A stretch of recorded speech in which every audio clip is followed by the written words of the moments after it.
நற்செய்தி வாசகம். மகிழ்ந்து பேருவகை கொள்ளுங்கள், ஏனெனில் விண்ணுலகில் உங்களுக்கு கிடைக்கும் கைமாறு மிகுதியாகும். மத்தேயு எழுதிய தூய நற்செய்தியிலிருந்து வாசகம். அதிகாரம் 5, இறைவசனங்கள் 1 முதல் 12 முடிய. அக்காலத்தில் இயேசு மக்கள் கூட்டத்தை கண்டு மலை மீது ஏறி அமர, அவருடைய சீடர் அவர் அருகே வந்தனர். அவர் திருவாய் மலர்ந்து கற்பித்தவை: ஏழையரின் உள்ளத்தோர் பேறு பெற்றோர், ஏனெனில் விண்ணரசு அவர்களுக்கு உரியது. துயருறுவோர் பேறு பெற்றோர், ஏனெனில் அவர்கள் ஆறுதல் பெறுவர். கனிவுடையோர் பேறு பெற்றோர், ஏனெனில் அவர்கள் நாட்டை உரிமை சொத்தாக்கிக் கொள்வர்.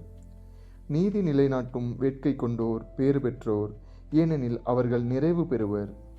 இரக்கமுடையோர் பேறு பெற்றோர், ஏனெனில் அவர்கள் இரக்கம் பெறுவர்.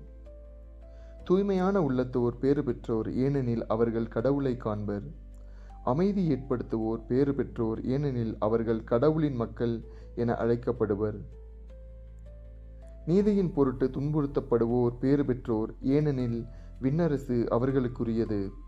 என் பொருட்டு மக்கள் உங்களை இகழ்ந்து துன்புறுத்தி உங்களை பற்றி இல்லாதவை பொல்லாதவை எல்லாம் சொல்லும்போது நீங்கள் பேறு பெற்றவர்களே. மகிழ்ந்து பேருவகை கொள்ளுங்கள், ஏனெனில் விண்ணுலகில் உங்களுக்கு கிடைக்கும் கைமாறு மிகுதியாகும். ஆண்டவரின் அருள்வாக்கு. கிறிஸ்துவே உமக்கு புகழ்.